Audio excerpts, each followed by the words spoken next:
What's up, folks? I'm Dave Underkoffler, editor-in-chief of Autolist.com, back with another one-week test drive. This week's victim is the 2023 GV60. It's an all-electric compact crossover from Genesis, which is Hyundai's luxury division. This little spaceship packs dual motors, all-wheel drive, up to 429 horsepower, and up to 248 miles of range on a single charge. Plus, inside there are a bunch of really cool tech features that we're going to show you, but it doesn't come cheap. The GV60 starts at about $60,000, and the fully loaded performance version you see here is about $70,000. So is that too rich for what it is? Let's go spend a week with it and find out. All right, let's start with a walk around of the GV60. This paint is Hana Uma Mint. It's a $600 option. I like it. It's a little departure from the norm. It's pretty cool. You can see the up front LED daytime running lamps there. Ours is the performance model, so it has 21-inch alloy wheels. I really like these wheels. Very sporty, give the car a great look. I also like the finish on it. Base models will get 20-inch alloy wheels. So as you may know, this GV60 shares a platform with the Hyundai Ioniq 5 and the Kia EV6. Those are both all electric. So this one's gonna be a little shorter overall. Definitely a sport-oriented model, as you can see, but some really cool design features. Right there is the facial recognition. We'll tell you more about that in a little bit. I like the sort of zigzag here, right? They didn't have to do this. Could have just continued the chrome there, but nope, went for some flash. It's kind of cool. Gives the car a little extra pizzazz. Like a lot of cars these days, these handles pop out.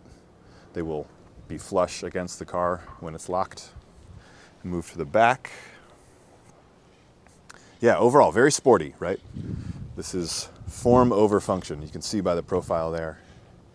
And then you've got a spoiler here. That's pretty cool. I'll show you the inside.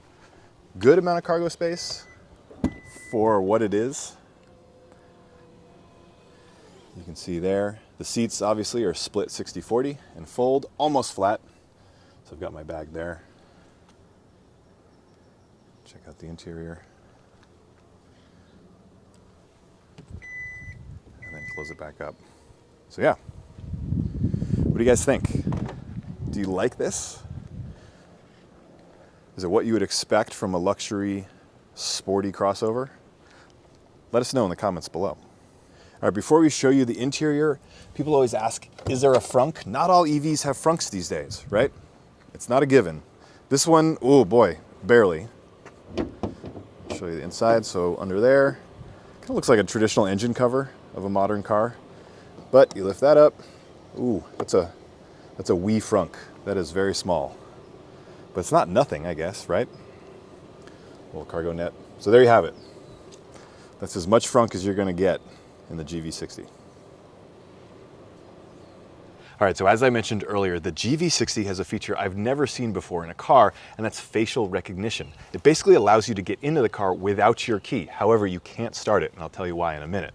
So I'm gonna show you guys how it works. The key is stowed far away, it's not in my pockets. So you walk up to it, the sensor is right here. That's the camera that's gonna look at your face. The car is already programmed to recognize me. So basically, I'm gonna touch the door handle. It's gonna look at me, see that it's me, and unlock. So here we go, touching the door handle.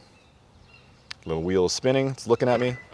And now the car is unlocked and we can get in. No key needed. It's pretty cool. All right, so if you were to use the facial recognition to unlock the car, you would then need to use your fingerprint to start it and drive off. The fingerprint sensor is right there. This is not my car, so I don't want to set up my fingerprint in there, but that's where you would do it, down there. No matter how you unlock the car, whenever you turn it on, watch this. This is a pretty cool feature that I'm digging. And there's your shifter, right? It's in park now. To put it in drive, you just rotate it. Oh, I've got the door open, so it doesn't like that. Turn it that way for reverse. So that's cool. Let me show you that again. Pretty slick. I like it. What do you guys think? Is that silly?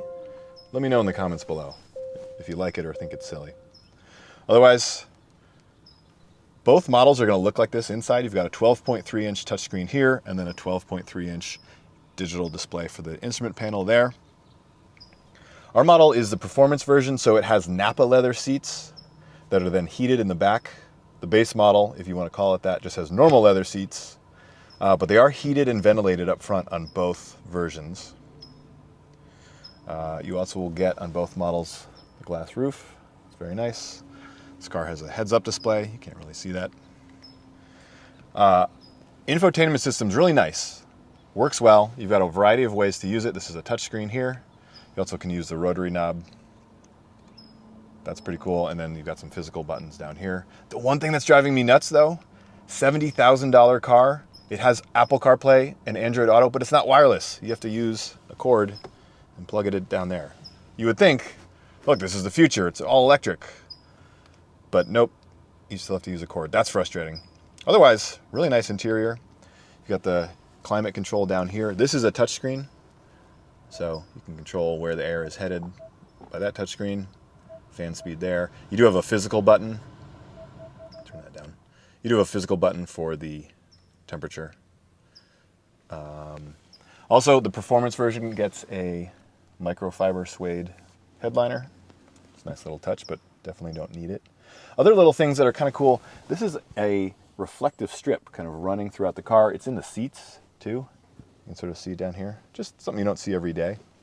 Another thing, and I've seen this in previous Genesis models, is buttons right here, right? I think we last showed it to you on the G70. Very handy. You can move the seat from the driver's seat without having to reach down there. That's cool. If I've got my kid in the back seat and I want to give her more room and no one is in the front seat, I can just use this button. It's not a need to have, but just kind of a nice to have. And you also have a Bang & Olufsen sound system. And that's standard on the base model. You don't have to get this performance version to step up to that. That's kind of cool. And then, you know, just your standard amount of cubbies. Wireless charging here for your smartphone. You've got a cubby there. And the performance model, you'll see, has a boost function. That gives you extra horsepower for up to 10 seconds. I'll tell you guys more about that when we're actually driving. And then you would adjust the drive modes here. All right, let me show you the back seats. All right, rear seat space. If you guys have watched these videos before, you know how I do it. I'm 6'1". I set the driver's seat up to where I would normally have it. So basically I'm sitting behind myself and plenty of room. Again, this is not a big car, but you could definitely do longer trips in this. I know you're gonna have to stop for charging, but yeah, plenty of room for my feet, for my knees. As you can see, headroom is good. If I go all the way back, I do start to hit kind of the ceiling as it starts sloping back, but you really you kind of got to work for that. So all in all, yeah, a lot of space. I also really like that the floor back here is completely flat. That's nice, just gives you some more space to work with. You also have a pair of USB chargers here. And then, as I mentioned, this is the performance version. So this has heated rear seats, and they're actually 3-stage heated rear seats. Kind of a nice feature. So all in all, yeah, small car, but a lot of big space back here. All right, now let's talk about my favorite part of the GV60, and that's driving it. This thing is phenomenal to drive, not only for its incredible speed, but also for the quiet and comfort while you're going so fast. So a little bit of housekeeping first. The base model GV60 is a dual motor all-wheel drive setup. The front motor is 74 kilowatts, the rear motor is 160 kilowatts. It has a total of 314 horsepower and a range of 248 miles. Now we're testing the performance version, so instead of the 74 kilowatt motor in the front, it has 160 kilowatt in the front. So 160 front, 160 in the rear. That bumps horsepower up to 429 horsepower. But if you remember, there's this boost button on the steering wheel. If I hit that, I get 483 horsepower for up to 10 seconds. And that is a lot of fun. I'll show you that in a little bit. The only downside about the performance version is that range does drop a little bit. It goes from 248 to 235 miles. Now look, that's 13 miles difference. I would gladly give up 13 miles of range for the performance that this version has. Just another thing to note, it's also a bit of a price premium. The base model starts at $60,000, including destination. This version is $69,000, including destination. So you do pay for it, but for me, if you're spending that much money just to get into the car to begin with, the extra $9 grand is definitely worth it. A couple of other little tidbits about driving. For one, it's very easy to adjust the levels of regenerative braking. There are 4 different levels. They're accessible by these paddles on the back of the steering wheel, where you would normally find the shifters on an automatic transmission. I like that they're right there rather than having to go through some menus that other cars force you to do. So that's a nice touch. There are also different drive modes, right? You've got eco, you've got the normal mode, you have a sport mode, and then don't forget our friend, the boost button. And so I'm gonna hit that right here. So we're in sport mode now. Hit the boost and wow. Yeah, it's probably not showing up on video, but that is really dramatic acceleration. On paper, they say this is 0 to 60 on the performance version in 4 seconds, which is sports car territory already. I swear it's faster, seat of the pants. There's no way to verify that right now, but man, when you floor it, it absolutely feels faster than 4 seconds. Anyway, it's a riot, and maybe it will get you in a little trouble if you do this all the time. Let's try it again. Yeah, that'll never get old. So all in all, I've really enjoyed our time with the GV60. This is a phenomenal car. It's very fast, it's got great luxury features, and I really like the styling inside and out. I will say there are just sort of 2 nitpicks that I have with it. One of them is big and one is small. The small one is that it doesn't have that Apple CarPlay and Android Auto as a wireless system. You have to use the cord. That's just frustrating. This is a forward-looking car. It's very futuristic. You would expect it would have that feature built in as a wireless setup. That's annoying, but not a deal breaker. What might be a deal breaker is the fact that this car, as we're driving, is a $70,000 car. That's a lot of money.